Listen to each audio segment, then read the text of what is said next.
Welcome to the Right Call Podcast, guys. This is episode 95. I'm here with our co-host, Simar. How you doing, man? I'm doing great. How are you doing, Elliot? Not bad. It was Thanksgiving and Canadian Thanksgiving because Americans have it a month after we do. Also known as Columbus Day in the US, however.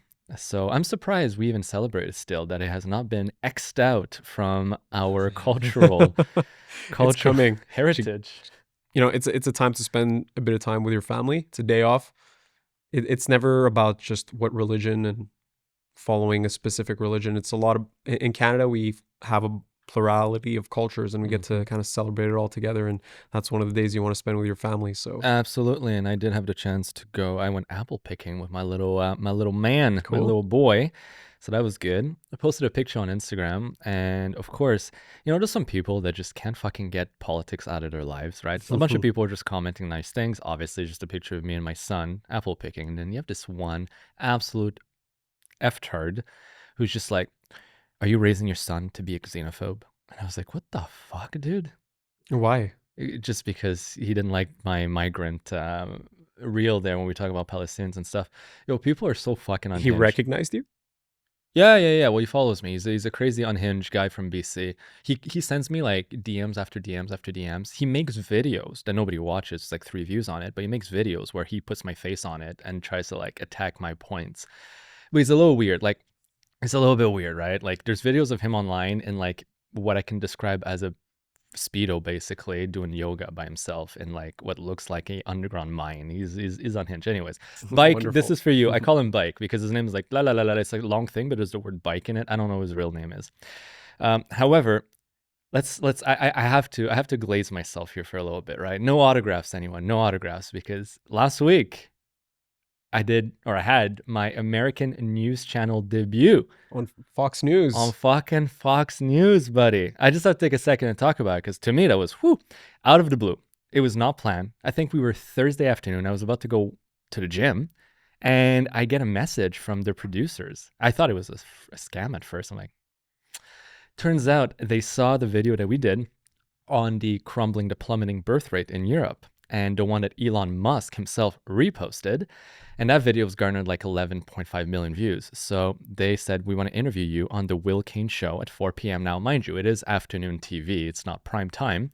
But I made the mistake of checking the ratings of that show before hopping on.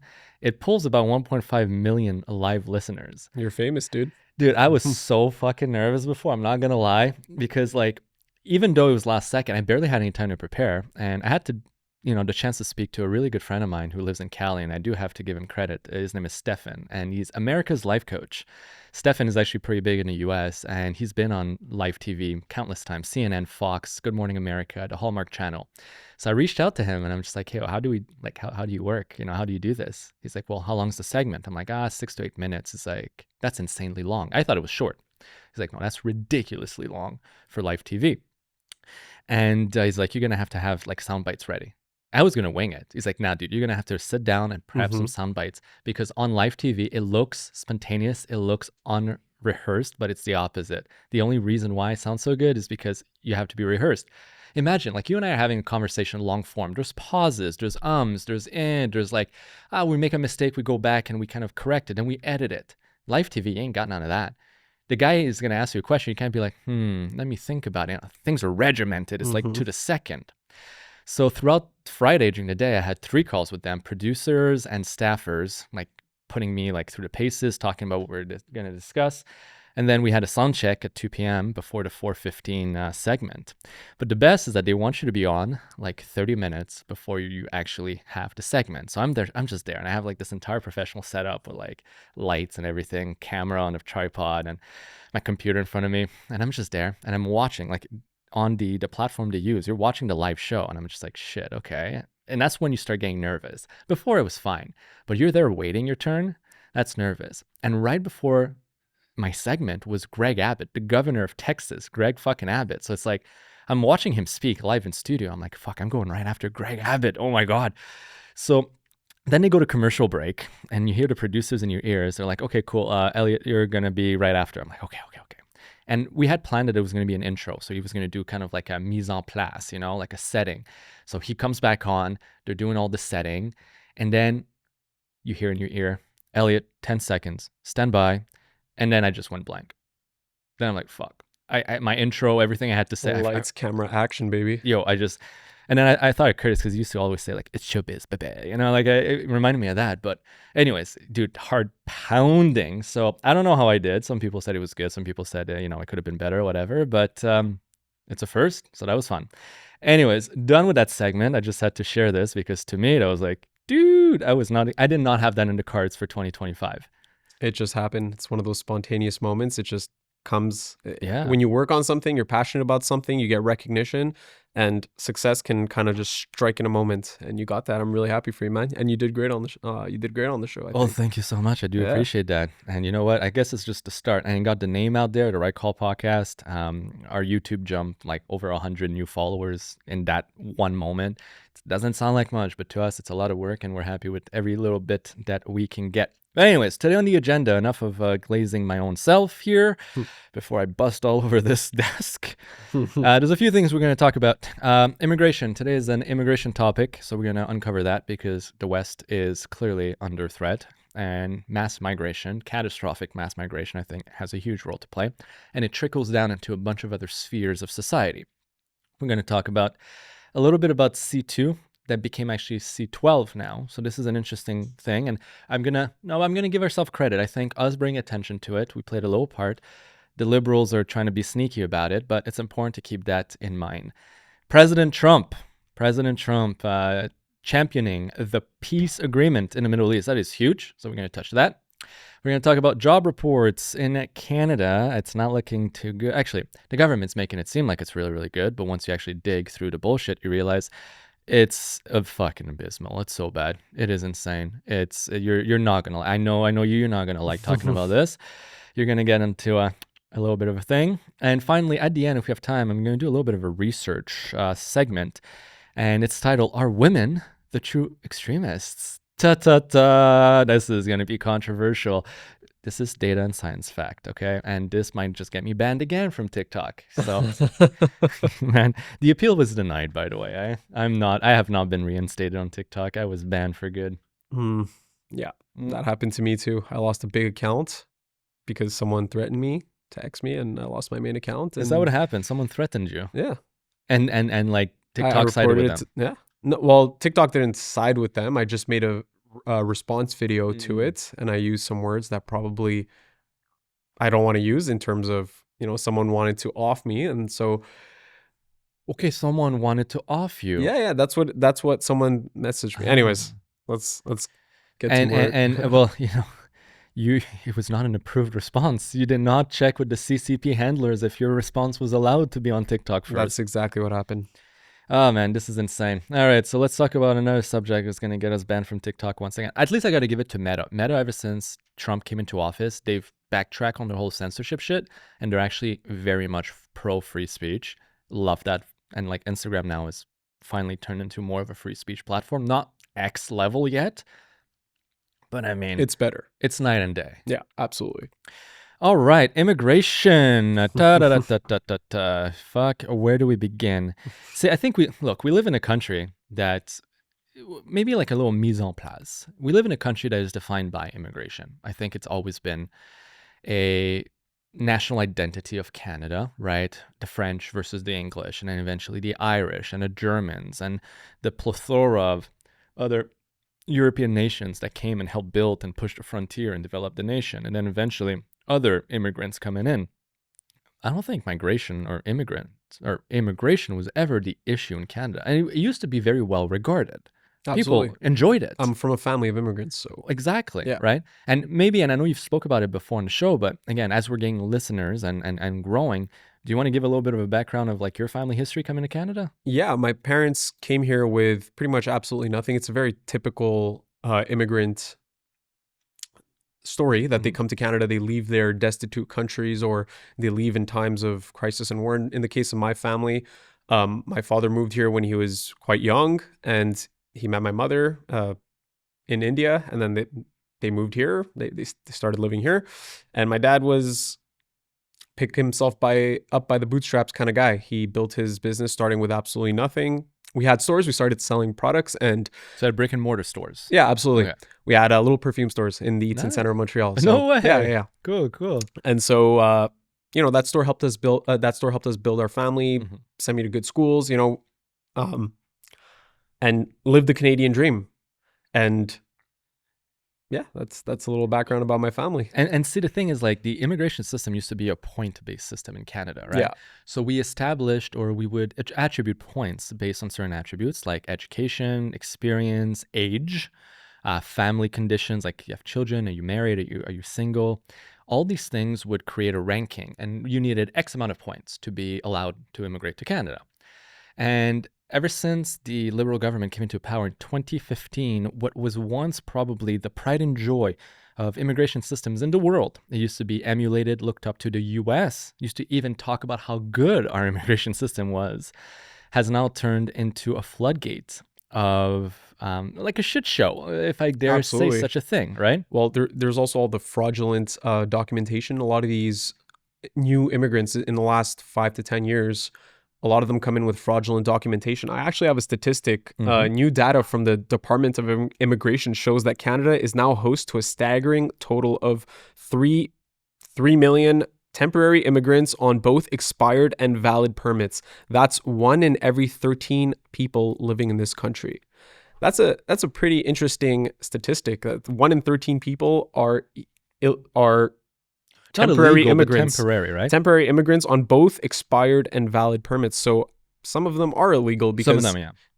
as a result, if some of them are on expired visas, then Mhm. they're not allowed to be in this country anymore. Well, have you seen the degree farms? The how do they call it? They call it like the visa farms in Ontario, right? So you have these fake colleges that are sprung up, and they only cater to one demographic, which is oftentimes Indian immigrants, but immigrants from abroad, and their entire purpose is to allow these immigrants to get study visas to come to Canada.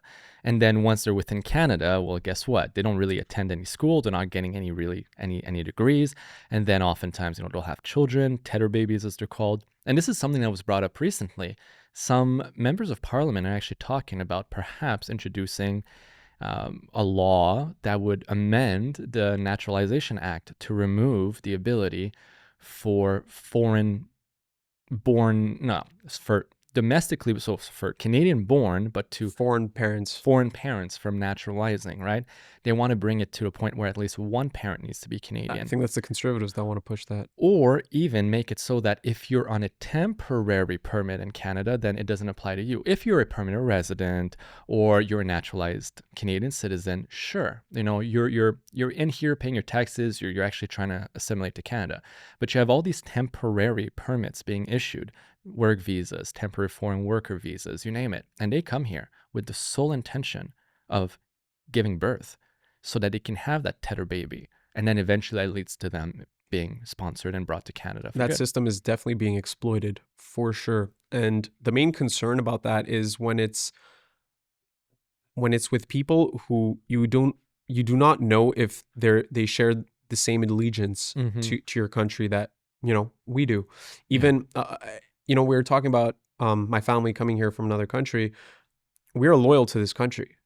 Yeah. We came here with nothing. We integrated with society over time. It wasn't a given. It wasn't a given that we were going to be here. So the people that came here back then, maybe in the 70s, the 80s, the 90s, they had a tremendous amount of respect for the culture, the livelihood of the people, the way the society is structured, the way we drive. You know what I mean? Just something as simple as the way we drive caters more towards how people drive here as opposed to the way they would drive in India, where I'm from. And so I think there was a chart we showed last week about This is such a funny point. Yeah. No, because the Indian driver thing reminds me of this, and sorry to interrupt you, but my office used to be right next to the CP Intermodal Terminal in Lachine, next to Dorval, the airport, effectively. And every morning when I drove to work, there were lines of trucks waiting to be loaded up with those sea cans. You know what I mean? Those container ships.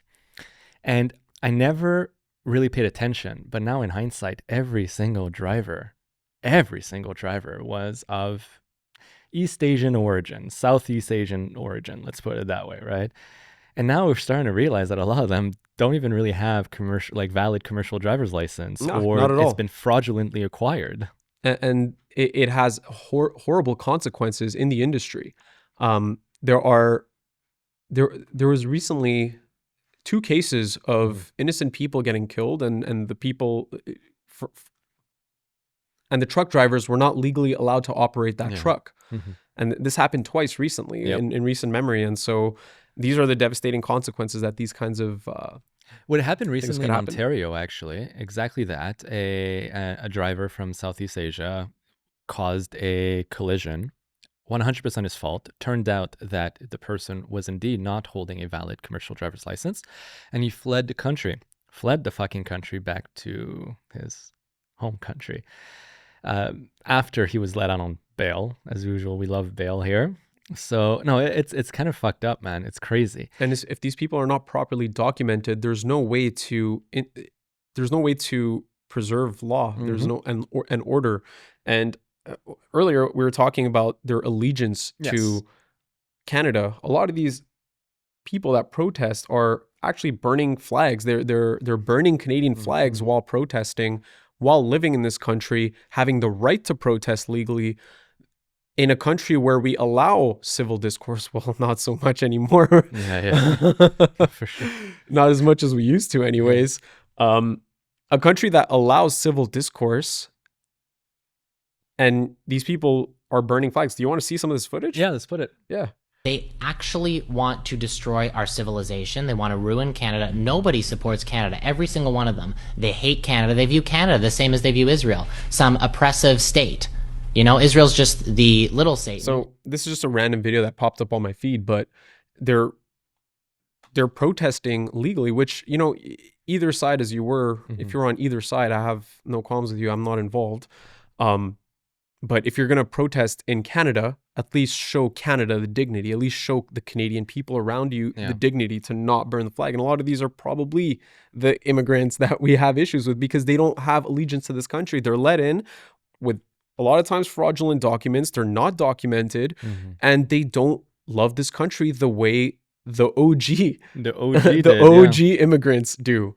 And that's the point, right? Is that our laws, which make us free and democratic, can be usurped and corrupted to benefit these individuals, right? And this is one of the points I actually made on Fox News about the low birth rate, is that if your native population, and this applies for everything, with protests as well, this is a great example. If your native population does not have any kids and the immigrant population has 3, 4, 5, 6 kids, right? Double, triple, quadruple your native population. Within a short few generations, that immigrant population now grows considerably bigger than the native population. And eventually they overtake, in terms of majority, the native population. And then through democratic means, through voting, through elections, through all legal means, they can get people in parliament or in Congress or whatever, and they can start amending laws, or even worse, changing the constitution of the country, changing the form of government to better reflect what their true allegiance is, what their true cultural background is. It is not far-fetched to think that within a decade or two, some European countries could go from monarchies or republics into caliphates or Islamic republics, theologically driven states. Instead of being secular like it is right now in pretty much all Europe, they will be led by theology. That is not far-fetched, and that will be done without arms, without weapons, without protests and uprising. This is going to be purely done through democratic channels. Now, same thing with protesting, right? The freedom of speech and freedom of assembly, freedom of the press means that, you know, these foreigners that come here on temporary visas, for example, are still allowed to do so. And I agree they should be. But then a good question of allegiance comes up. Why the fuck are you bringing your issues to Canada? Why the fuck are you bringing your problems here? Right? Absolutely. You want to, you know, Dinesh D'Souza? Of course.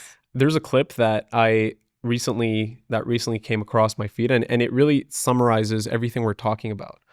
Let's take a look. When I was an extremist, Islamist, fundamentalist, I would only vote left. Why is that? I saw them as very stupid. I would fear the conservatives because they come with principle. That's not someone they can brainwash. But the left, I know they have no values and no principles to begin with. I dare you to find one Islamic extremist that votes for Donald Trump. Wow. Yeah. Wow. And that's from the source itself. And I'm not saying that, you know, everybody from a certain culture or any culture is bad or anything. There are always good people and bad people in every single culture, and people that bring value to society and remove it. You know, I'm an Indian. I've worked with other Indian business owners and had loyal relationships for decades upon decades, where there's trust and a system built with any immigrant company, any immigrant ran company. Yeah. We've had multiple long-term relationships with from people of any different culture. Yeah. However, there's a new wave of immigration that needs to be addressed. Yeah. And that new wave of immigration is reckless, it's careless, and the numbers are clear on the results in terms of crime statistics. And can it all be summarized into, can it all be boiled down into one issue? No, it's not quite. But one thing is apparent is that this new wave does not typically care about the country they are coming into. They don't care about this country's values. They have not learned to integrate into this country's values, and they don't care to, a lot of them. The allegiance is still very much to their home country. Their home country, where they have massive political issues. Yes. You know, you don't leave your country because you're happy there and it's a thriving economy and your children are flourishing. You leave a place because you're leaving a place that's destitute, a place that is maybe war-ridden, famine-ridden, cultural clashes, violence. You leave your country to come to Canada, to come to the US for that reason, to have economic hope, to work with other people from other cultures, from other countries, and other religions, and to work in unison. That's what Canada and the US, Europe has been for the last 40, 50, 60, 70 years. It's a beacon of hope for people that want to work in a culture and want to assimilate in a respectful way while preserving their own values and belief systems, but learn to live in harmony with people from all over the world. I find that this new wave of immigration doesn't have that concern. Yeah, there's no living in harmony, right? So, and I made this point once upon a time, and so I'm not going to repeat it, but you have like modern day Toronto's approved at multiculturalism right now. It just doesn't fucking work. Sorry to cut you off. I have so many clips of modern day Toronto. Yeah? Go ahead. Well, so what we'll do, we'll show some clips at the end. I want to get into like some data and to like talk a little bit about Canada. Let's do it. And then we'll show what it leads to at the end. Absolutely. Okay. So right now, Canada as it stands, if we look at our net migration, and this takes into account permanent migration, right? People that come live here, because after that, we're going to look also at the temporary migration. You raised the point up, but I want to talk a little bit deeper into it. The net migration per 1,000 residents in 2023, which by the way, it's gone worse since, right? This is just the data that I got from 2 years ago. Canada is like top of the chart, right? We're number one at 31.5 net migrants in Canada per 1,000 residents. That is astronomically high. Now, mind you, Australia, which is having very similar problems as us, is right behind. They're at, what is that at? I'm fucking blind. They're at 20.2, right? So we're like 33%, even actually 50% higher than them. Switzerland is there as well, Lithuania, Portugal, and I spend considerable amount of time in Portugal. I lived there half the year, and you know what? It's bad over there as well. So we are way above our peer nations in terms of net migration. And the big issue that I have when it comes to that is that this does not even take into account temporary migration. And now this is where I really want to touch real quick. And I got to credit my good friend Jason James. He's out west in Alberta, and he runs the Brave New Normal podcast. He's an amazing essayist, by the way. The guy is a writer like I've never seen before. Highly recommend. This is me plugging him. He did not pay me for this. I just really love the guy. And he made a post that actually subsequently was picked up by Elon Musk, and it's blown up to like 20 plus million views. And he says how insane it is that he effectively analyzed the temporary immigrant data. So I got to credit him for this. And I did edit the data a little bit to reflect more recent information. But It is insane to think that, and I kid you the fuck not, 10% of Canada's population is temporary immigrants. 10%. Right now, as it stands, there is more than 3.12, so 3,125,000 people in 2024 in Canada that are temporary immigrants out of a population that used to be 37 million just a few short years ago. So 10% of the population is temporary immigrants. These are people that have even less incentive to integrate, even less incentive to want to become Canadians. They are not here forever. They're here for, we're talking here temporary foreign workers program, we're talking about study permits, or we're talking about the international mobility program. Now, this is atomic bomb level stress on our infrastructures, dude. There's no country in the world that is capable of integrating this many people in such a short time. I mean, credit to the pleb. Look at Canada's immigration chart. Mm-hmm. One thing, though, I do have to say, by the way, this has been debunked. It has been. The one that the pleb posted, there's a real one. The real one is a little different. If you go down, there's probably a community note on this one. And if there isn't, then it's maybe a repost. But I've seen the actual real graph, and it's bad. It's bad, but it's not like It's not this one? No, it's not this one. Okay. I've actually, like, I had this on my notes and I had to delete it because I didn't want to push. And it happens, guys. You know, this is why we're here, where we want to decipher through things. I apologize. No, it's okay. It's okay, dude. It's totally okay. But see here, if I put, this is the graph that Jason James posted. Bring it up real quick.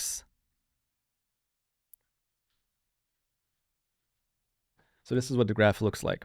Now, the modification I did to it is, and it was community noted, is that initially they said that something like 30% of the population of Canada, so over 10 million people, were temporary immigrants.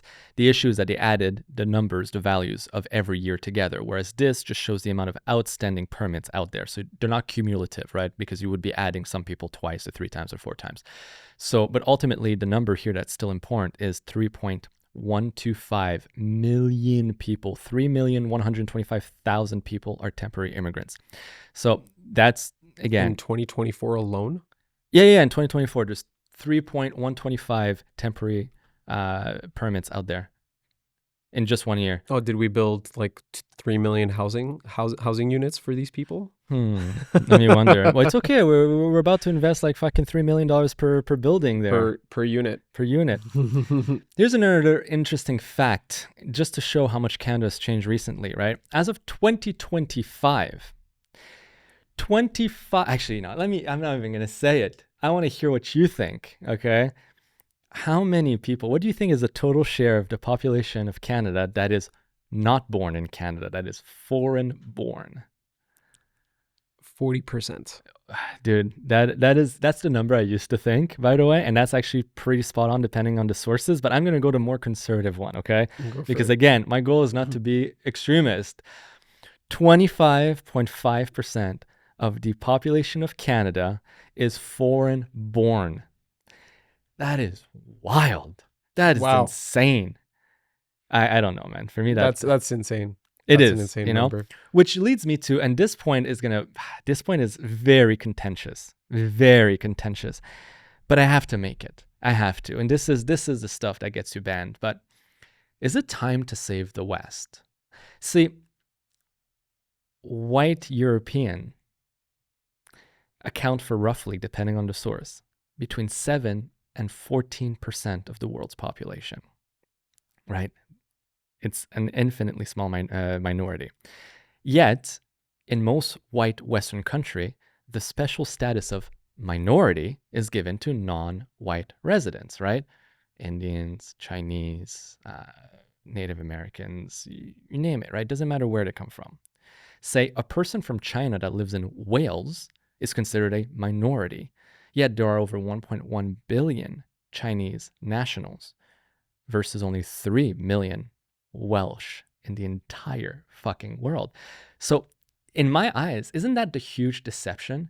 The only countries, the only cultures that are told that we need to let people come in, and we need multiculturalism, we need diversity, we need to be inclusive, and we ought to let minorities, which is such a psyop, right, in our Western-led countries.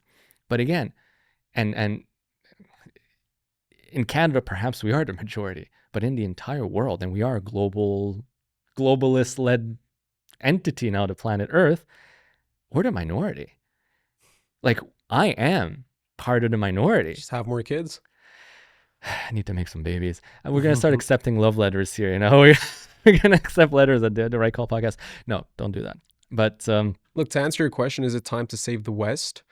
I think the West, saving the West comes a lot from saving the culture of the West. When you talk about these different immigrants, I don't think it's such a race-based issue as it is just a values and culture-based issue. If we want to preserve our society, our free democratic society where we have the right to vote, where we have the right to work, where we have the right to move freely, where we have the right to practice our own faith in our own space to ourselves and not to impose it on others and to shove it in others' faces. If we want to live in this kind of country and in this kind of world, we do need to preserve those values. We do need to remember what those values are to begin with. I actually have some before-after clips of Canada that will kind of bring a tear into your eye. So we'll put them on, and this is going to be the prologue, not the prologue, the forward. The forward? Yeah, the forward. The forward for it, okay? This statistic, and then we're going to apply it to Canada because I'm sure it's going to bring tears to our eyes, all right? So let's look at Germany real quick. These are statistics and numbers straight from Germany, sorry. Let's compare two different cultures because it's such a good point. It's not so much about the race, the ethnicity, as it is the culture, right? And I will take that example, and this is why that was such a good setup, man. You gave me the fucking layup there, man. I love it. And then I'll give you the layup for this after, you'll see. So there are 39,000 Japanese citizens who live in Germany. Can we agree Japanese people are not white, right? They're Asians, right? It's a different nation, different ethnicity, but a culture that is, I would say, incredibly honor-based, incredibly excellence-driven, right? I love the Japanese. Out of 39,000 Japanese citizens in Germany, 2 of them were ever suspected of violent crime in 2023. Wow. Now, there are 25,000 Algerian citizens living in Germany, right? So there's 30-ish% less Algerians than they are Japanese in Germany. But out of 25,000 Algerians, there are 1,729 of them who are suspected of violent crime in 2023. So Algerian immigrants in Germany commit violent crime at a rate that's I had to fucking do a double take. They commit violent crime at a rate that's 135,000% higher than the rate that Japanese immigrants commit violent crime in Germany. To repeat, my God. 135,000. That is 1,350 times higher. So that's exactly the point. It's not the ethnicity, it's the culture. It's the lack of respect for the culture of the native country where they migrate to. That's what it is. You come to someone's home, you respect their home. That's kind of what it is. And oof, I'm gonna get grilled for that one. But you want to show us what it leads to in Toronto, man. Oh man. And tell us what's gonna get you grilled because we're all for free speech here. No, you don't want to say it? No, I will say it. Okay, good. I will say it. So this is let's look at this clip from Toronto, okay? Mm-hmm. Let me zoom in. I love how you laugh. It's like the most evilish laugh. You're like, ha ha ha. No, not even. You're like dude. ready. No, it's just I'm thinking about what we were talking about. It's just making me laugh. Open this. This is just a migrant who started a fire on the bus. He just lights his shirt on fire, and then in Toronto. That's amazing. Let's. That's a mental disease right there, man. You got like mental. Well, that's what I'm issues. saying. If we want immigrants in this country, we want them to be productive to our economy. Let's bring migrant doctors. Why don't we bring in 1 million migrant doctors instead of just 1 million strangers? That's the joke, right? By the way, all these people are doctors and engineers. Oh, fuck. This is a knife attack in Toronto that just happened. Come here. You bring a knife? You bring a knife? You bring a knife? You bring a knife? You bring a knife? No, wait, let them shoot. Come on. What Call the cops. What is going on with our immigration system? You think that was a Canadian-born individual? I don't think so. was- Someone who comes to this country and actually worked hard to preserve your cultural identity. Like, for example, I'm from the Sikh community. The OG Sikhs, the first Sikhs that came to Canada, came with such a level of dignity and respect towards the culture. Sikhs were widely regarded as a great immigrant group. And in the last 5 to 10 years, our reputation in society has fallen apart. People are constantly criticizing our culture now. For example, a months-long joint investigation between police and Canada Post called Operation Undeliverable led to the arrest of 8 men accused of stealing over $400,000 worth of mail across Halton and Peel region. Officers recovered 255 checks, 182 credit cards, 35 government IDs, and 20 gift cards, with the suspects now facing a combined total of 344 charges. Let me guess. Let's look at the name. It's Gaston and Terry, right? No, not at all. It's Sumanpreet Singh, Gurdeep Chatta, Jashandeep Jatana, Harman Singh, Jasanpreet Singh, Manroop Singh, Rajbir Singh, Upinderjeet Singh. These guys brandish the name Singh, Which is a Sikh name. The name Singh was given to us by the 10th prophet, Guru Gobind Singh. And this was the word Singh means lion. And so a lion, just to summarize it quickly, I'm not going to get into religious dogma here or religious information. The name Singh means lion, and a lion is supposed to be noble, just, truth, honorable, and supposed to preserve the society that they live in with dignity and respect. That is a core pillar as to why that name was given to Sikhs. And Sikhs, the original immigrants, came into this country with a tremendous amount of respect, were widely regarded as some of the most loved immigrants. It's a well-respected voter base in this country now. And these individuals that I'm showcasing are brandishing that name and creating this cultural resistance against our people. But these people do not represent the original Sikh culture and the values that Sikhism actually brings to the table in any country that they live in. These people do not belong in this country as far as I'm concerned. They should be deported and go back to India and face criminal charges in India. And you tell them that and they will immediately stop committing crime. And this is from multiple different immigration. This is from multiple different cultures. These people come in, and because they don't value the culture here, they get into crime while brandishing the name of our community. Right. And bring a bad name to the people who lived here for 30, 40, 50 years, first generation, second generation Sikhs and Indians and Muslims and Hindus and all of these people. These second, third generation people would not appreciate the way these new migrants are behaving. I personally don't. And I think as a country, we need to stand up to this as second generation, third generation people from these countries and say, no, ça suffit. But this is why your voice is so Stops important. here. It's exactly why your voice is very important, because even though you're Canadian born, you're first generation Canadian, second generation Indian Canadian, I guess you can say, but your parents were born in India. They immigrated here, right? If I said what you say, and I do say it, but I get called a xenophobe, a racist, a this, a that, I'm fucking Hitler incarnate, right? But if it comes from someone whose parents actually espoused the good values and is now his name, his background, his community is being smeared because of criminals like that, that's where it's much more powerful. Your voice is the voice of reason in this. I hope. That's why it's a big reason I'm in Canadian politics. Yeah. And it's good. We need voices like you. In short, just to wrap up this segment of immigration, and I'm not the original drafter of this, but I do put my seal of approval because I agree with that. All right. This is written by Joey Mariano in the US. He says, When I fly to Paris, I want to eat French onion soup and see a show at Moulin Rouge. I don't want to eat kebabs and see Mohammed mug a tourist on the subway. When I fly to London, I want to eat fish and chips, sticky toffee pudding, and the dry British humor. I don't want to see Abdul and his child bride walking down the street chanting the call to prayer. When I fly to Rome, I want to see beautiful Italian women, the ancient Roman ruins, and eat pasta.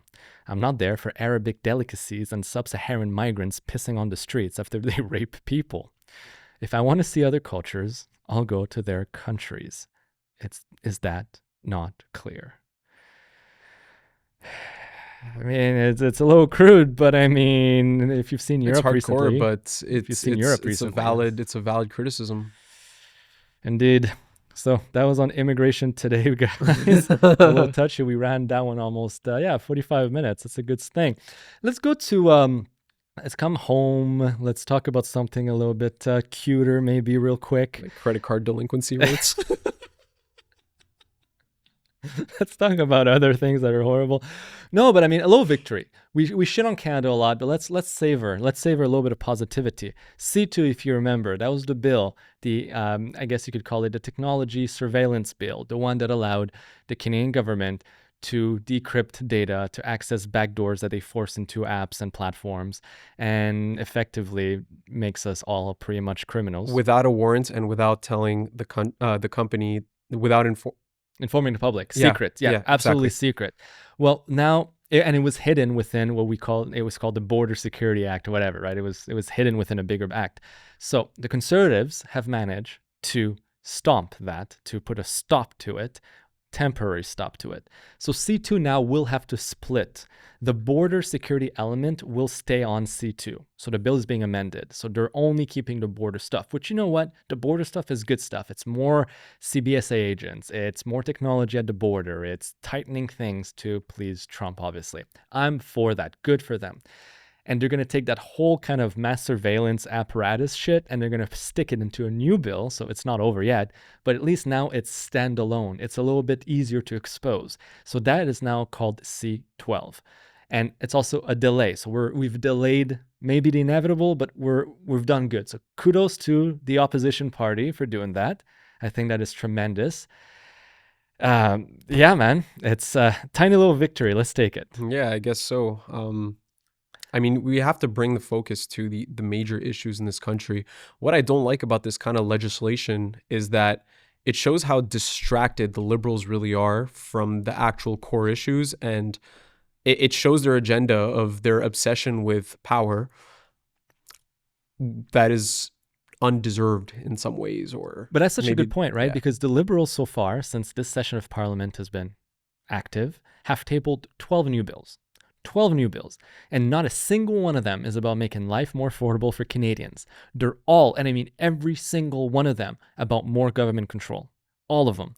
C5, the Artificial Intelligence and Data Act. C6, National Security Amendments Act. C7, Modernization of Investigative Powers Act. C8, Cybersecurity and Telecommunications Amendment Act. C9, Combating Hate Crime. C10, Commissioner for Modern Treaty Implementation Act. C11, Military Justice System Modernization Act. C12, Strengthening Canada's, that's the online platform shit now that it's called.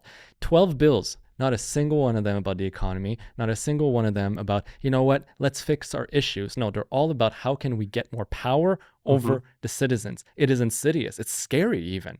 We clearly see the true agenda of the liberal government right now. It's to exert power and control and obedience over citizenry. And seize more of it digitally. They want to essentially police the internet for its citizens. Yeah. And they want to be the arbiters of truth on the internet. They want to be able to label someone as hateful and immediately purge that voice, that political voice, out of society. Yeah. Well, I think it's because, and we're talking more and more about it, even the last elections, they're talking about how the mainstream media had very little role to play. Most election information now is gathered online. The CBC is losing its grip as the state-controlled, sanctioned narrative, right? So a government that is slowly losing its grip over people, and the only reason the CBC is still valid right now is because the boomers still watch it overwhelmingly, and oddly enough, guess who's liberal in this country? the boomers, which is very odd because normally the older you get, the more conservatives you become, right? So this just goes to show the CBC how much of a mind control apparatus it is. But they're losing control of the youth. And the youth is, for the first time ever, super duper conservative. And that to them is scary. So instead of, modernizing their practices, well, they are modernizing their practices in terms of control over people, I guess. That's insane. I want to read real quick what Pavel Durov said. Okay, he is the founder of Telegram, right? He's a Russian tech entrepreneur who has been arrested, by the way, before by the French government for refusing to allow the French government to spy on people using its app. Okay, he is so pro freedom of speech. And he wrote this the other day on X. He says, "I'm turning 41, but I don't feel like celebrating. Our generation is running out of time to save the free internet built by us or built for us by our fathers. What was once the promise of the free exchange of information is being turned into the ultimate tool of control. Once free countries are now introducing dystopian measures such as the digital ID in the UK, the online age checks in Australia, and the mass scanning of private messages in the EU. Germany is persecuting anyone who dares to criticize officials on the internet. The UK is imprisoning thousands for their tweets, and France is criminally investigating tech leaders who defend freedom and privacy. A dark dystopian world is approaching fast while we're asleep. Our generation risks going down in history as the last one that had freedoms and allowed them to be taken away. We've been fed a lie. We've been made to believe that the greatest fight for our generation is to destroy everything our forefathers left us: tradition, privacy, sovereignty, the free market, and free speech. By betraying the legacy of our ancestors, we've set ourselves on the path towards self-destruction, moral, intellectual, economic, and ultimately biological decay. So no, I'm not going to celebrate today. I'm running out of time. We are running out of time."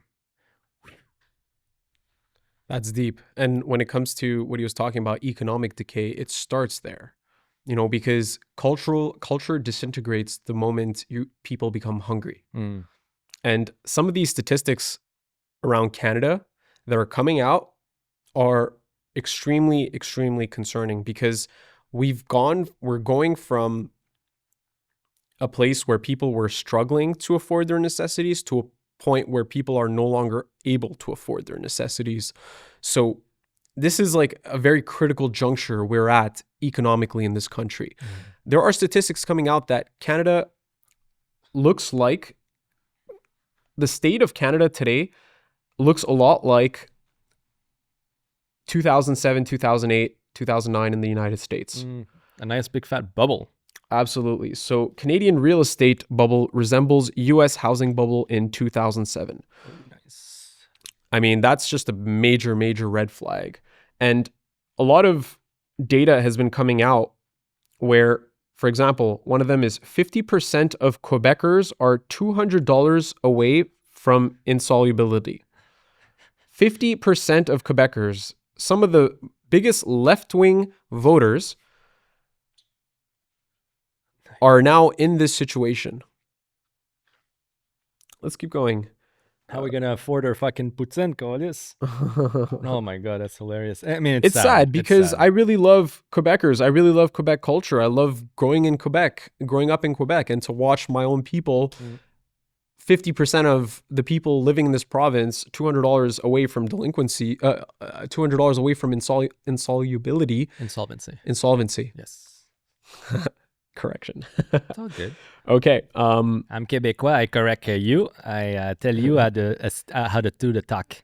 Merci. So check this out. Real non-residential business investments in Canada since 2000. Canada and the US. Canada was actually more favorable for investments until the Liberals took office in 2015.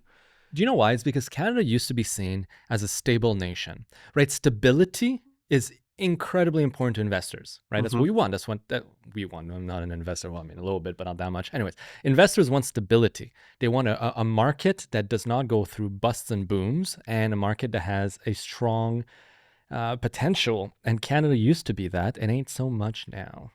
Well, I mean, just take a look at credit card and auto loan delinquency rates right here. they are spiking in this country. And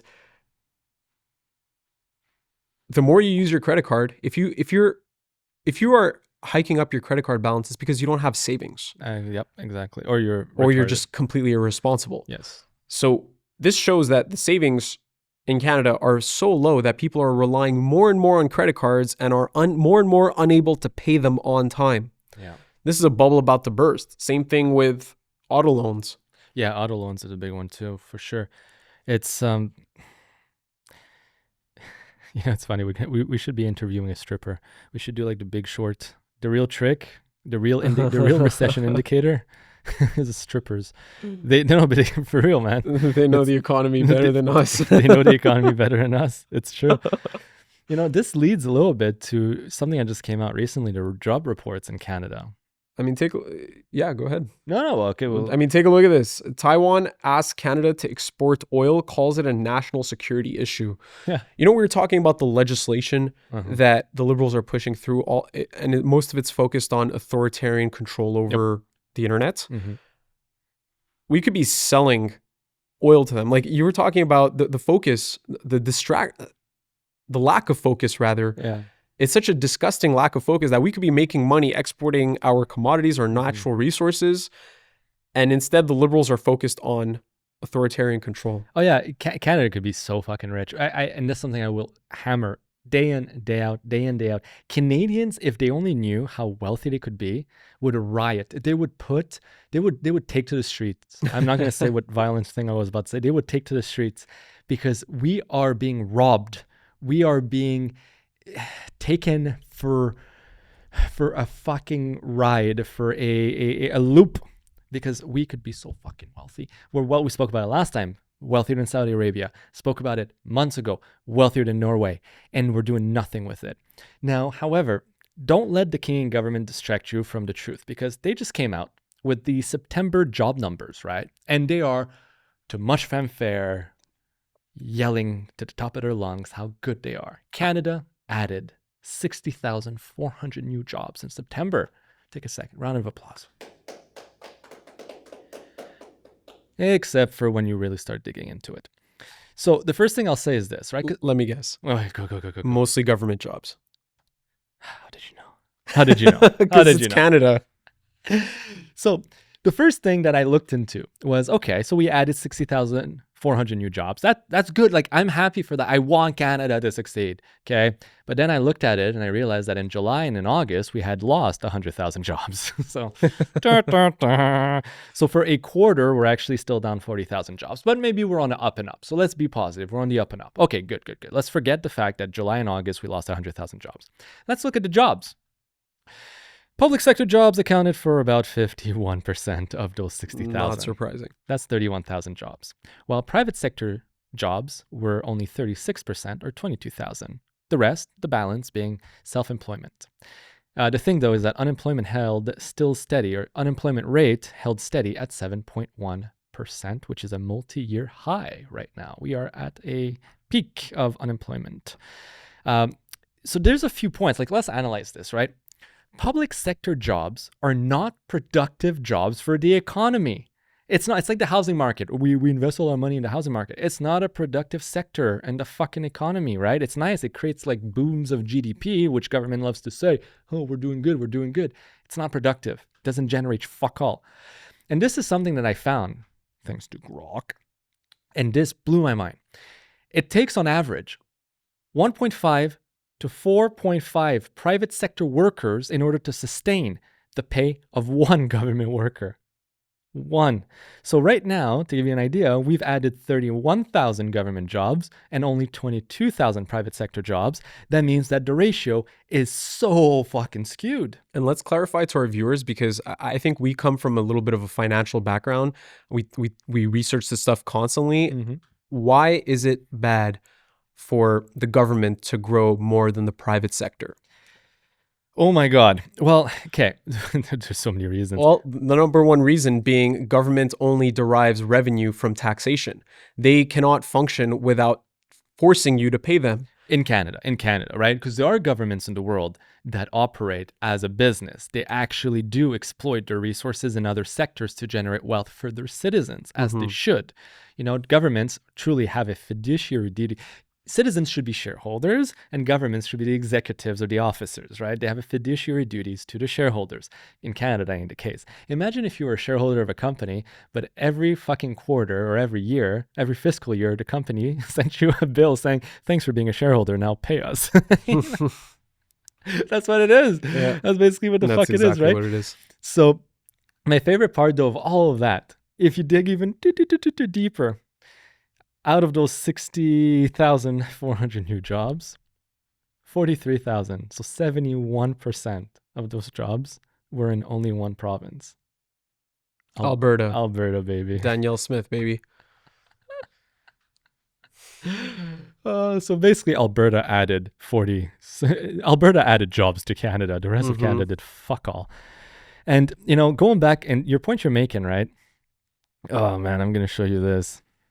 It's the trend, okay? The trend between public sector and private sector jobs in Canada.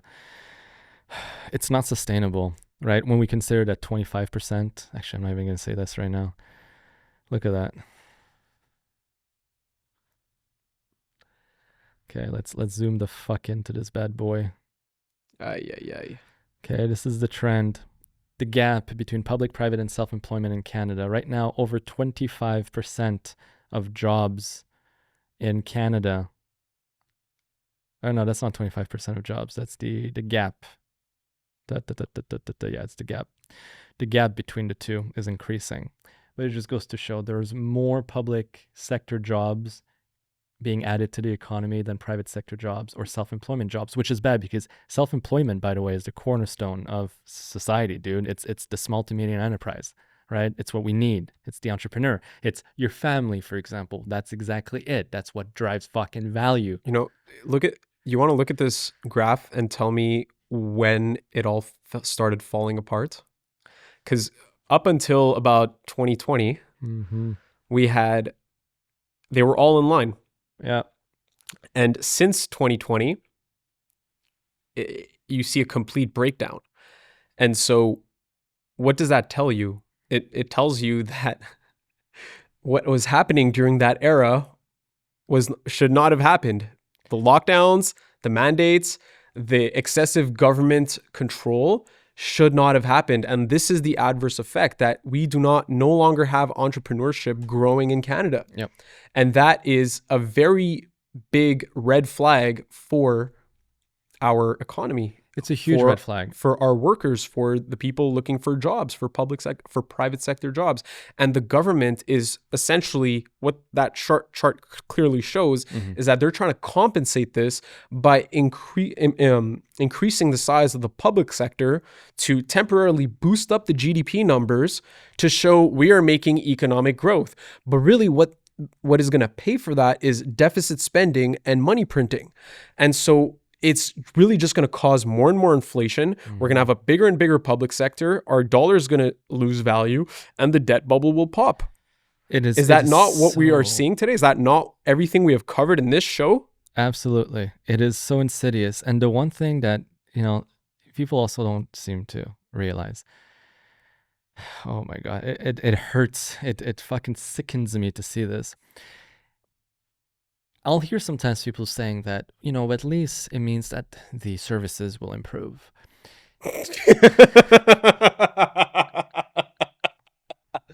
Dude, can I just share an anecdote about the services?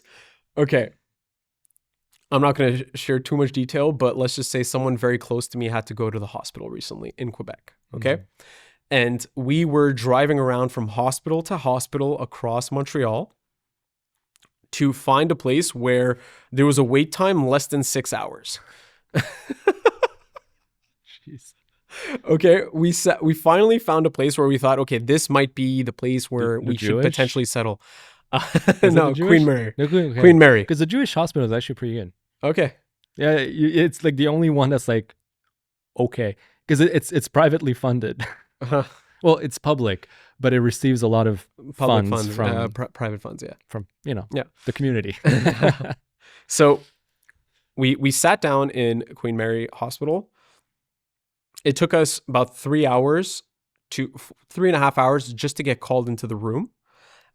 We're like surprised, like, oh my God, only 3.5 hours. And then once we got in the room, we had to wait another 2 hours for the doctor to show up. Once we're already in the room where the person I was with had to be examined. Uh-huh. Wow. You would think that once they call you in that room, you're going to see a doctor in like, I don't know, 15, 20 minutes, 2.5 hours.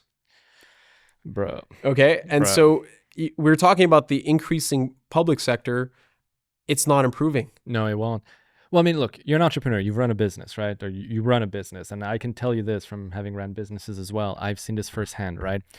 There's at the start, when you're really small, every new employee actually adds an exponentially greater amount of productivity, right? One employee doesn't double your output. It actually 2.5x your output, triples your output, quadruples your output, right? There is this exponential growth with every new employee. Eventually, you reach a plateau, which is pretty linear. Every new employee is a linear growth of productivity. But when an organization grows too big, and this is universal in governments and huge corporate, companies and whatnot, eventually every new hire actually is a negative productive output or production output, because it requires more management. It requires more oversight. It also dilutes. Everyone starts thinking it's the bystander effect. Well, I'm not going to do that work because fucking Joe's going to do it. Yeah, Joe's going to do the work, or Stacy's going to do the work, right? So there's a loss of accountability. And this is no greater exemplified than the Canadian government. Last week we covered about all the social services, all the postal workers on strike. Nothing's working. Nothing's working. So but the bureaucracy is growing. So yeah, exactly. It's not becoming more efficient, that's for sure. All right, another good news. Praise the Lord be. There is now peace in the Middle East. Amen. Amen. Thank you, President Donald Trump. Yep. He has managed to do what no one else has been able to do before, and in a record amount of time, to the point where even the Speaker of the Knesset, which is the Parliament of Israel, has compared Trump to Cyrus the Great, called him our modern-day Cyrus the Great. This is a huge honor. Let's hope it sticks. Let's hope both parties, both Hamas and Israel, keep their end of the bargain and don't break this peace agreement. But if it sticks, perhaps it's the dawn of finally some peace in that region. I think today's the day where we can officially say Donald Trump is a better president than Joe Biden and Kamala Harris could have been. And Obama. And Clinton, and all of them, because they've all failed to do exactly that. They've all failed with North Korea, they failed with that, they failed with China, they failed everywhere, left and right. Trump has been able to, in record time, hasn't even been in office 1 year since this presidency. It's insane, man. I admire. He ended another war in Azerbaijan too. Yeah, and wasn't there like a start between Afghanistan and there was like Afghanistan and Pakistan were starting to go at it a little bit, right? And he's like, on the way, he was on Air Force One, on the way to Israel to sign the peace agreement. And he's like, I'm going to try to end that war from the air. The guy never stops, man. He sleeps like 4 hours a night, by the way, right? Does he? Oh, he's well known. He's well known. He's always been a very light sleeper. He sleeps 3 to 4 hours a night, max. And doctors have actually studied this. There is a genetic mutation. Some very few people are capable of functioning high-level normal with lower than usual needs of sleep. So good for him. That's huge. I spoke to some people on the ground in Israel, and they're very, very happy. I know some people over there. I spoke to Jews in Canada, and all of them are very, very happy. There's one group of people that don't seem to be so happy right now, however. The ones that have been calling and praising for a peace agreement now for a couple of years, they're still protesting. Well, we actually saw a lot of the liberal and left-wing leaders actually congratulate Trump for, Mark Carney congratulated Trump, and from our perspective, we follow Canadian politics, but I think a lot of international left-wing leaders of left-wing governments have congratulated Trump, which I appreciate because it was a major issue, and at least they came together and said, job well done.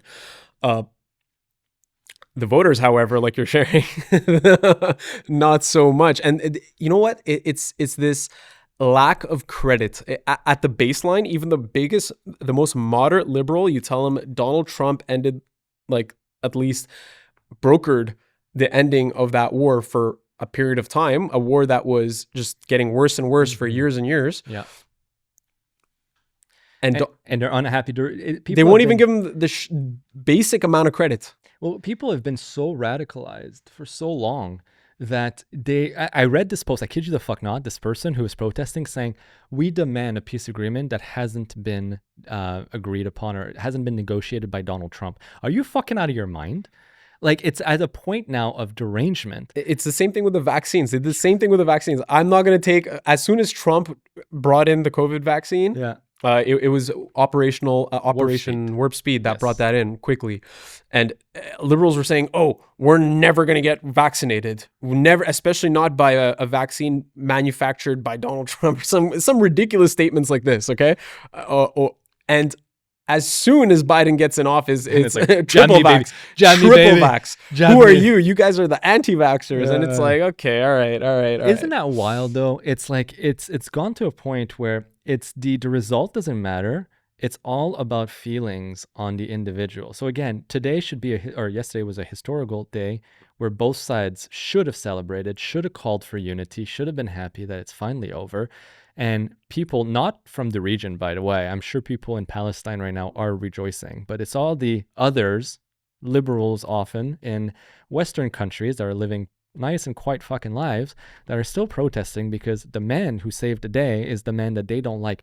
Who fucking cares, dude? Who fucking cares? Look, I'll tell you right now on the air, if Mark Carney saves Canada and our economy booms and everything goes well, right, I will be the first to cheer. I want Canada to do good. I'll vote for him. I'll vote for him. There you go. If the guy comes to the table like an adult, like he is, like you as the leader of Brookfield, and he actually does a good job, balances our budget, lowers our debt, is not an authoritarian, does not institute authoritarian internet censorship control.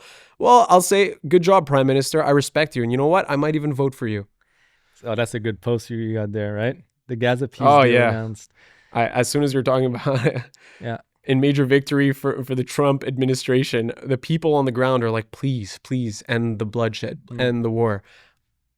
On the other side, please fail. Wow. Please fail. You know, and this is obviously an exaggeration. It's just a cartoon. It's not we're not taking shots. It's a caricature of what's going on. But, you know, this phenomenon does exist. And it's something that people on both sides, but these days more the left, needs to take a look at and say, you know what, Donald Trump, I appreciate that you ended the war. I might not like you. I might not disagree with you. I might not agree with you. Yeah. I might think you're a monster sometimes. Yeah. But this shows that you're not a fascist. And I appreciate that you got this done. Thank you, sir. And I want to hear, you know, they're celebrating the death of Charlie Kirk. They're ready to make videos like saying, oh my God, he's done. He's not, blah, blah, blah. Yeah. But as soon as war is ended and it was led by a conservative effort, we don't get that same respect in return. Will never be. That's dark. What's funny about that picture, though, is that as you see, the one who's proning or wishing for everything to fail is what appears to be a very progressive woman. And this leads me to a little research segment I did, and that I will call right now, Are Women the True Extremists? Dun, dun, dun. So let's talk about it, all right? I'm going to whip out a little graph. That little graph is a survey done on it's a survey done by the Survey Center on American Life and by Gallup Poll and by other surveys around the world. And it compares the following. The political ideology of individuals aged 18 to 29 between men and women in various countries. And what we're going to see is that there is a wide ideological gap that is opening between men and women in several countries across the world, especially in the younger population, 18 to 29, right? So let's call them the Zoomers and late millennials, right? Young millennials and the Zoomer population. And this, honestly, from my personal experience, is pretty damn accurate. So don't post this on TikTok. No, I'm banned. This would get me banned from TikTok again, right? So if we look right here at the graph, it examines South Korea, the US, Germany, and the UK. And as we can see, over the years, from it ranges from like 1990, 1980, or even 2005, depending on which country. But women have steadily become more and more liberal in their views, whereas men have steadily become more and more conservative, except for South Korea, where the men have just gone full red pill, like, holy fuck, we're going like straight to like the most intense right-wing level there is. But in general, like the US, Germany, the UK, men have steadily become more conservatives, except for the men in the UK that are still clearly effeminated. But that's okay, they're British, you know what I mean? But yeah, let's look at the US and Germany. The crazy thing that I see here is the gap, the abyss that is growing between the two sexes, the two genders. And this probably plays a role in the fact that more people than ever are not in a couple, not pair bonded, they're not married, they're not having kids. There is this growing gap in ideologies. And now with the extremism that we have, people are at a point, and we spoke about it on the show a few weeks ago, where liberals, especially younger liberals, are more likely to cut off their friends or their family members if they do not share the same views as they do.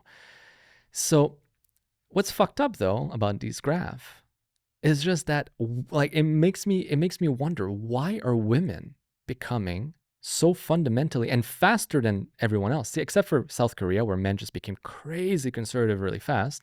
But in the US and in Germany, and definitely in the UK, the rate at which women became liberal is considerably greater than the rate at which men became conservatives. Why is that? Why are women more prone to extremism? Do you have like a theory behind it? While you were explaining all that, I was trying to put it all together and try to understand exactly why this phenomenon is going on. Mm-hmm. If you look at liberal propaganda Yeah. and liberal messaging and left-wing messaging, it typically caters around, we have to help these people, we have to support these people, we need to come through for these people, and these other people are complete fascists and authoritarians and Nazis and this and that. Yeah. This is typically liberal messaging these days. And when you're constantly bombarded with that kind of propagandized messaging, and you have not followed economic data and information, you're not following the actual occurrences going on in the world, it's politics is very complex. Yeah. It takes a lot of effort to really understand what's truly going on. And it's very easy. It's a lot easier, by contrast, to open up CNN, open up CBC, open up BBC, open up these massive Goliaths of messaging, of media messaging, and get inundated with their dogma, their propaganda, their views. And when they manipulate you emotionally and you have not done the logical homework, you get swayed into radicalism. You get radicalized. You get polarized into one side or the other. Whereas the answer typically is somewhere in the middle. We need liberal values. We need liberal, we need compassion in society, but we also need strong economic growth. And so the answer is somewhere in the middle. We cannot just polarize ourselves into one side and go far left or go far right and just become, either Nazis or commies, or fascists or commies. We cannot head into that direction. And so when I think in modern society, people want easy information. They just want to scroll and be inundated with information, stimulus, and data. I think you're nailing it. And so this constant inundation of liberal propaganda, like, I mean, do you have some examples off the top of your head we can name, like whether it's the COVID stuff, whether it's internet censorship, whether it's I don't know, the rise of Pierre Poilievre and the messaging in Canada about how he's this Timu Trump, this ultra MAGA right wing. This kind of messaging is so radicalizing and polarizing, and you're inundated by billion-dollar companies and interests shoving it down your throat. And if you have not done the research, you don't know the information. You don't know that the dollar is falling apart. For you, the priorities, like, dude, I have a great video to contrast this. Are we on schedule? Yeah, we're on schedule. Okay. This is a video I saved. This is something that I even titled it as a headline, liberal focus. This is what they're focused on. Emotional nonsense. Take a look at this. I actually titled it "Liberals Need to Get Their Priorities Straight." Let's see that. Quick point of personal privilege. Yes. Guys, first of all, James Jackson, Sacramento, he, him. I just want to say, can we please keep the chatter to a minimum? I'm one of the people who's very, very prone to sensory overload. There's a lot of whispering and chatter going on. It's making it very difficult for me to focus. Please, can we just, I know we're all fresh and ready to go, but can we please just keep the chatter to a minimum? It's affecting my ability to focus. Thank you. Thank you, comrade. Okay, is there a speaker against name, chapter, pronouns? Point of personal privilege. Yes. Please do not use gendered language to address everyone. Okay. Very brief point of information. If you are using a microphone, talk into it directly like I am right now, and do not wave your face back and forth because people cannot hear you. That is all. Okay, awesome. Hi, James Jackson, Sacramento DSA, he, him. I have already asked people to be mindful of the chatter of their comrades who are sensitive to sensory overload, and that goes double for the heckling and the hissing. It is also triggering to my anxiety. Like, the be comradely isn't just for, like, let's keep things civil or whatever. It's so that people aren't going to get triggered and so that it doesn't affect their performance as a delegate.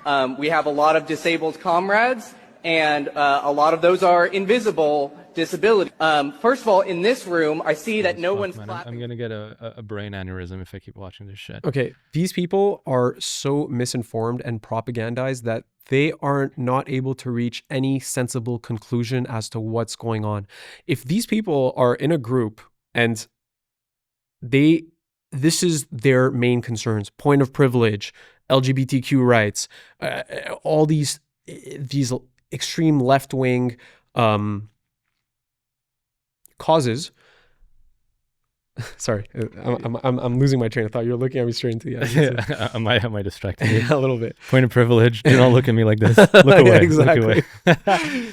Well, keep in mind though, however, that these individuals, they're the Communist Party, right? Because this was actually a Communist Party convention. Okay? Yeah. I remember this coming out. It's fucked up. It's disgusting. I wouldn't call them all liberals because they're commies. They're like way the fuck more. That's like the chart you showed shows how left they're going. But yes. And so this is the kind of this is the kind of political discourse they have in those circles. And this is fundamentally it's just a bunch of garbage. Like, there's no other way to say it. Oh yeah, for sure. And so they're not focused on the economy. They're not focused on economic prosperity. They're not focused on the actual issues that matter in a country.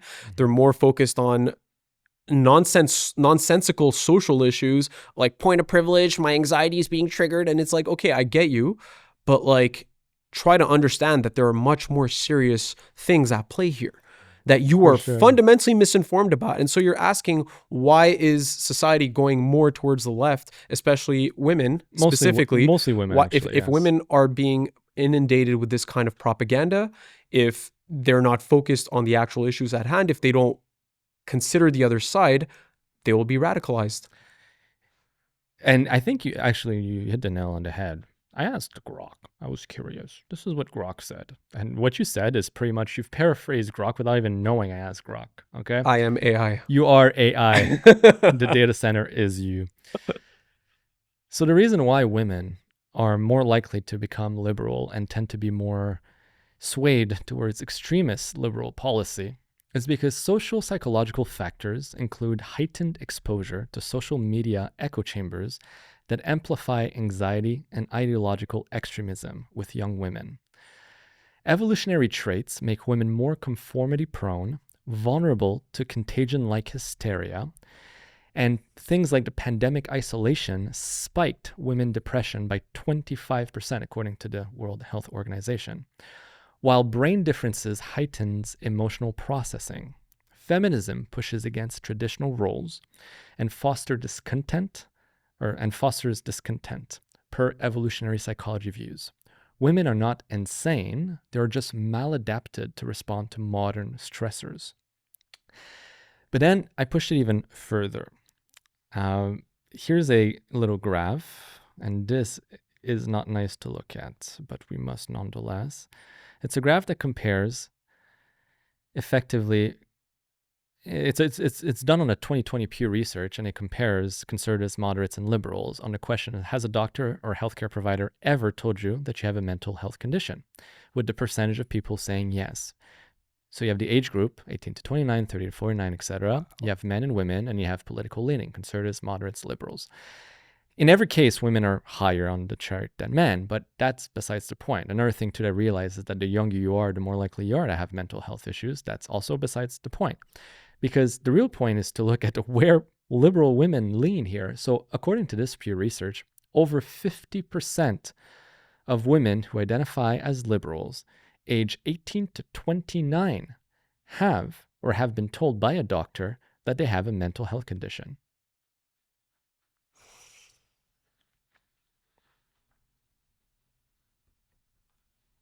Yeah, man. That's kind of fucked up. This is who we're dealing with. Mentally, look, I could make a bunch of jokes about, we should not allow them to vote. That's not the joke, the point. That's not a joke. It's something, no, it's just, honestly, there's mental conditions. And I decided to actually look at it even deeper. And this is where the point that you made was spot on. Like, so fucking fundamentally good. It's an analysis of different newspaper and media company, the New York Times, the Washington Post, the LA Times, and the Wall Street Journal. From the 1970s all the way to 2020, for mentions of certain prejudice in media reporting. Let me show you this. When we look at racism or racist or racists, the jump of instances when that word was reported in US media has absolutely skyrocketed since 2010. The words sexism, sexist, and misogyny, same thing. It was something that was hardly ever mentioned in the 70s, 80s, and 90s, and even early 2000, but that has exploded tremendously ever since. The words homophobia and homophobic, same thing, except for the Wall Street Journal. Congratulations on staying objective. Transphobia, transphobic, same thing. Now notice that in the 70s, 80s, 90s, and 2000s, it was at zero. So basically that phenomenon was not existing. I think that is a... Wow. Yeah, I think it is clearly a constructed issue in society, but I digress, not the topic right now. Islamophobia and Islamophobic, same thing. And anti-Semitic and anti-Semitism and anti-Semitic, although there was a slight jump in the 1980s, has remained slightly constant up until, again, 2010. So now knowing what we said earlier, that women tend to be more prone to being, or they tend to be more conformity prone and vulnerable to contagion-like hysteria, and knowing that the media pushes these narratives upon people all the time, could that explain why women are being pushed more and more to the left? 100%. Did you notice something that all of these charts have in common? They're all labels: racist, sexist, misogynist, homophobic, transphobic, Islamophobic. These are all anti-Semitic. These are all labels that the media essentially stamps onto people. And the more you can see the trend and how that's increased, and you can see that it's they're stoking the flame. They're fanning the flame of division. But here's an interesting thing, and that's this is exactly where I want to bring it up, right? The reason this has happened is because the mainstream media is now running influence campaigns on people, right? Prior to 2013, there was something called the Smith-Mundt Act of 1948 in place, which explicitly forbid information and psychological operations aimed at influencing U.S. public opinions. A bit like we saw in Canada as well, we did have an act that made it illegal, criminal, to misinform or to lie to the public. That was repealed in 2019. In 2013, Obama nullified it by approving what's called the modernization of the Smith-Mundt Act and allowed influence campaigns to run domestically. Now, this is the result. Notice, by the way, what year these mentions start going up. It's all around the early 2010, 2013 mark. right when people were now allowed to run psychological operations on US citizens. And I think they are hijacking the fact that women are more, again, women are more, and Jordan Peterson mentions this, right? Women are more agreeable on the agreeableness scale, right? Men tend to be more disagreeable. Women tend to be more agreeable. They're willing to bend, and not literally, but not physically, sorry, but they're willing to bend in order to be accepted by society or in order not to offend others. So if your media is constantly pushing that these people are racist, these people are homophobes, these people are transphobes, and there's only one party that stands for them, women are emotionally enticed to believe that, you know what, it is only right to care and to be, the word I'm looking for here, to be generous, caring, empathetic, to be empathetic towards these marginalized individuals. And all these labels that the media create, they're always thrown at the opposition, by the way, right? And this is where it shows just how much the media can control a narrative. It's so insidious. So ultimately here, Canada, the US, and probably most of the Western world, if, and this is just a thought experiment, if women were not voting, right? Let's say we decided that we're going to hold 2 elections, okay? There's going to be the real general election for men, and there's going to be the makeshift cool girly latte election. You know, go with your girlies and your Pilates fucking clothes with your little oats latte. Go vote, girl, go vote. And we just threw those away after, okay? The world would be very right-leaning. And I think that's because, in general, men are solution-oriented. We're not aroused. You know, our emotions are not tickled. They're not tickled. Tickle my pickle. They're not tickled the way women's emotions are. And our eyes, our sights are on core important issues for the quality of life, defense of our nation, our culture, the economy, world peace, economic stagnation, housing, food shortages, fucking respect for the rule of law. The rule of law, crime. Yes, thank you. That's so good as well.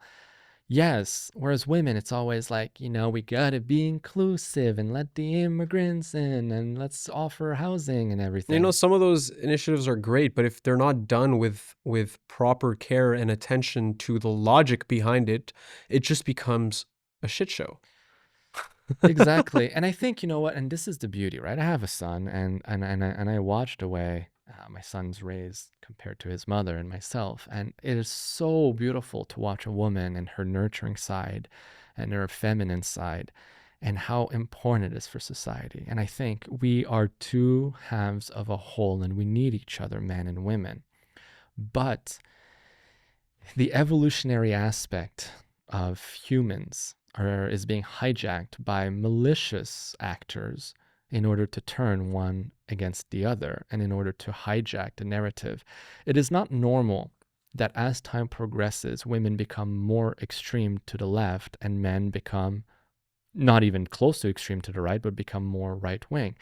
It should shift. The ebbs and flow of society should be fairly in unison. Maybe there will always be more women to the left, but as men shift to the right, women should as well. Maybe it's a sense of the times changing, the pendulum swinging.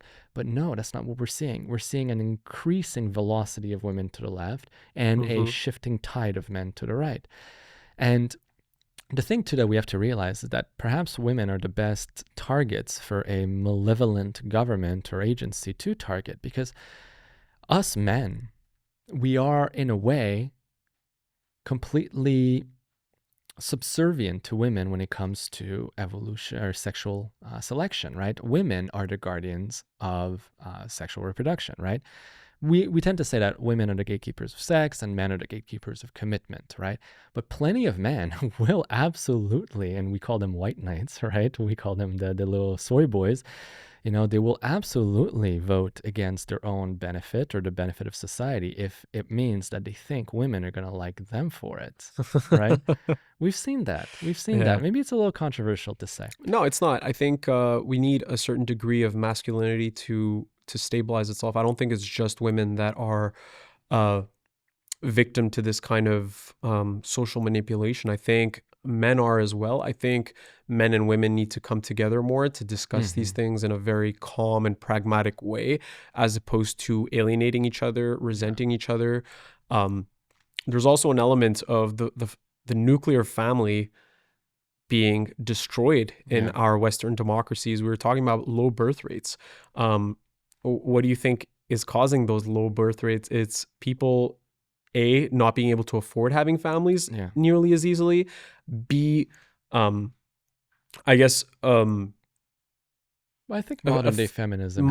That's exactly what I was about to say. I wanted to say it in the right way, but modern day feminism has definitely kind of taken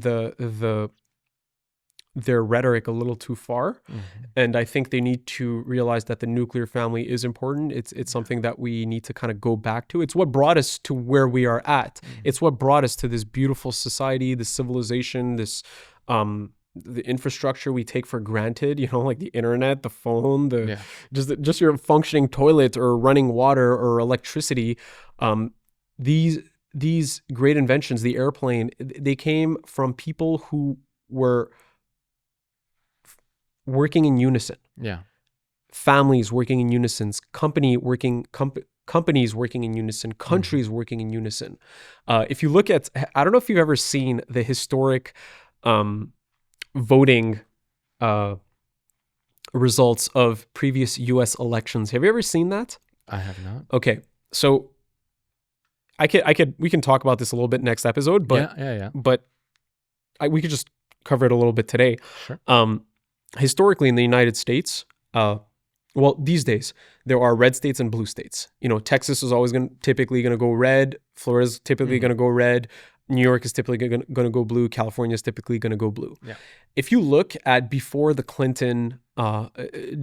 Bill Clinton's election, if you look at the voting results, there were no red states and blue states. Typically, the entire country almost would in unison vote for the president. Right. Well, you've seen Reagan, how he won like 400 electoral college votes. Absolutely. And that was a major phenomenon because the country was unified. Not to say that things were perfect back then, things were great. Yeah, there were social issues back then, just like there are social issues today. And a lot of those social issues were much less they were less progressive friendly than the social issues we have today. But now we have this ingrained division in our countries, in our communities.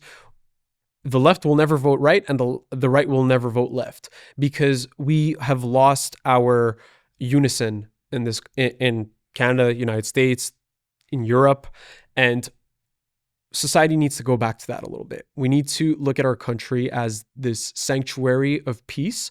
That's what Canada was for my family. We talked about immigration. We talked about all these issues. We talked about why are people voting left. We need to come to a place where we understand that Canada is a sanctuary that needs a strong economy, safe borders, controlled immigration, and we need to bring in people that really want to live in this harmony. And that harmony is gone these days with polarization you see in the media, with radical immigration policy, extremist behavior. It's all kind of culminating in this big mess. I think that was a great way to wrap it up and to sum it up. Simar, thank you so much for that. Always a pleasure. I love these podcasts. It's these conversations are amazing. And real quick, if you've made it to the end of the video, subscribe, like, share, send it to your grandmother, and join Patreon, because those little $8 a month, they really help. Right now we have one Patreon. We have one. So thank you. I need to give you a shout out, by the way. Fuck, I keep forgetting every goddamn episode. So I will do this right now. Thank you. I will give you I have to give a shout out. I mean, come on. It's the least I can do. So we have our one member. Come on. Where are you, audience? There you go. It is Celine. Celine, thank you so much. It's the second month now that you've subscribed, so we've made a total of $16. You are the best. I love you. No idea who you are. You use a Proton Mail, by the way, to subscribe, so I probably doubt your name is even Celine, or you may be very security-oriented. Good for you. No spying on you. It's C2, C8, C9, C12, C all the Cs. C11. C11, yeah, there you go. All right, Simar, thanks. Until next time. Take care, guys.